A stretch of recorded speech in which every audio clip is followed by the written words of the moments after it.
Encontro com Kardec, o momento de estudo da doutrina espírita. Olá, sinta-se bem-vindo ao canal Espírita Fraterno, seu canal de estudo e divulgação espírita. Uma satisfação estar aqui mais uma vez, como toda semana, agora apresentando o Encontro com Kardec número 76.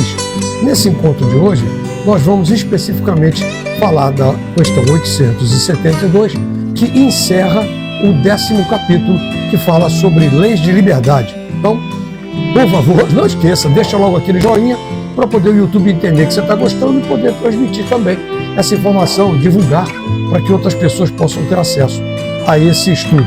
E, evidente, se não for inscrito, se inscreva no canal e compartilhe também com outras pessoas. Vamos para o estudo?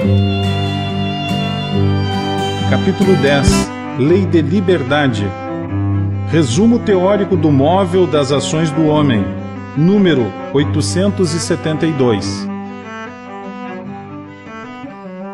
Eu vou fazer uma coisa diferente aqui quanto à questão 872. O fato é que ela é muito grande, porque é um resumo, tipo o que o Kardec faz de vez em quando, né, quando tem um assunto muito importante e que ele tenha tratado anteriormente. Se fosse exibir aqui a questão na íntegra, eu acho que ficaria muito longo esse estudo, porque só no livro essa questão está escrita em 4 páginas. Imaginem como seria exibindo aqui em telas, né, como a gente sempre faz. Então fica aqui a minha dica. Leia a questão 872 do livro. Eu vou deixar aqui um link para um arquivo em PDF, só deste resumo, que Kardec chamou de resumo teórico do movimento das ações humanas. Eu vou deixar o arquivo para facilitar o acesso à leitura de vocês. Bom, o meu comentário é o seguinte. O livre-arbítrio humano é fundamental. Um homem não é necessariamente levado ao mal. Seus atos não são especificadamente antecipados. E os crimes não são resultado de um destino pré-definido. Tem que acontecer assim. Ele tem a liberdade de escolher entre agir ou não agir. Seja ao decidir as suas tentativas, suas tratativas antes da encarnação, ou para resistir às tentações durante a sua vida terrena. A educação baseada no estudo da natureza moral, no caso moral humana, é fundamental para combater a tendência negativa. O espírito, quando desvinculado da matéria, ele escolhe as suas futuras existências corporais com base no seu nível de evolução, né? E mantendo sempre ali o seu livre-arbítrio. A encarnação não anula essa liberdade, porque se o homem cede às influências materiais, é por sua própria escolha. Sem o livre-arbítrio, o homem não teria culpa por seus atos quando praticados para o mal, mas também não teria mérito por suas ações quando feitas para o bem. Ao praticar o bem, o homem confirma os seus méritos pessoais pela liberdade de pensar, que é um grande privilégio. Dessa forma, o livre-arbítrio não apenas define a responsabilidade moral do homem, mas também fundamenta a atribuição de culpa ou mérito pelas suas ações. É pela vontade de escolha consciente, no caso, que o homem se distingue, sendo capaz de resistir às influências negativas na hora de buscar o bem, mesmo quando a situação é difícil. A ideia de fatalidade é comumente entendida como uma decisão prévia e irrevogável do destino, ou, grande parte das vezes, como um simples acaso, o famoso azar, ou a falta de sorte, né, como alguns preferem falar, supersticiosos. Se fosse verdade, isso destruiria toda a liberdade moral, já que o homem não teria responsabilidade pelas suas ações. Ao contrário dessa ideia, a fatalidade existe na posição e nas funções que o ser humano desempenha na Terra, mas como resultado das escolhas do seu espírito para as provas, para as expiações ou para as missões que tem. Nós sabemos as dificuldades de cada existência, mas temos o livre arbítrio para ceder ou não às suas tendências.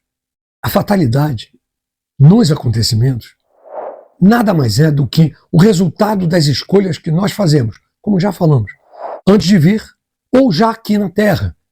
Mas nós podemos modificar esses resultados sempre com prudência. Nunca há fatalidade nos atos da vida moral.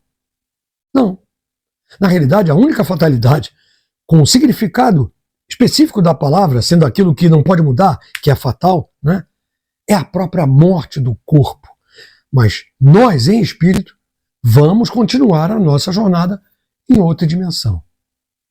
Conforme nos ensina a doutrina espírita, não há arrastamento irresistível, quer dizer, não existe aquela conversa de que não podemos mudar as coisas ou não podemos fugir às influências negativas. Nós podemos sempre fechar os ouvidos para aquela voz oculta que fala lá na nossa cabeça e que nos induz ao mal. Como também nós podemos fechar essa voz para a voz daquelas pessoas do nosso convívio que querem nos induzir a ações negativas. Você já não passou por isso? Mas também nós podemos até, pela nossa vontade, pedir a Deus e aos bons espíritos a força necessária para superar esses obstáculos. Isso existe. Foi isso que Jesus nos ensinou na prece do Pai Nosso, quando ele nos disse para falar: não nos deixeis cair em tentação, mas livrai-nos do mal. À medida que uma pessoa se melhora moralmente, seus pontos fracos diminuem e ela se torna menos suscetível às influências negativas. Com o aumento dessa elevação moral, os maus espíritos, encarnados ou desencarnados, se afastam. Todos os espíritos encarnados têm as suas variações. E como o nosso mundo é pouco avançado, ainda há muitos espíritos maus, mais maus do que bons, o que explica a grande perversidade que ainda existe na Terra. Veja que eu usei a palavra ainda, porque em breve, muito breve, nosso planeta será um mundo em regeneração, onde, ao contrário, nós vamos ter mais bem do que mal.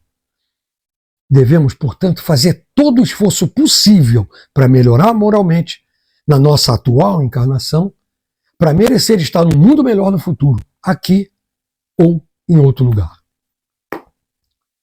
Como eu sugeri antes, agora que você ouviu meu comentário, leia a questão 872 do livro e veja a riqueza de detalhes que Kardec fez, questão de registrar nessa questão. Como eu já disse, é um grande resumo sobre a importância do livre-arbítrio e da fatalidade. Vou deixar aqui no primeiro comentário fixado o link com o arquivo PDF dessa questão 872. Não deixe de ler. Eu quero agradecer muito você estar conosco até aqui, até agora, assistindo esse nosso encontro. Mais uma vez agradeço. Não esqueça de deixar o joinha, é muito bom pra gente, que ajuda a divulgar o canal.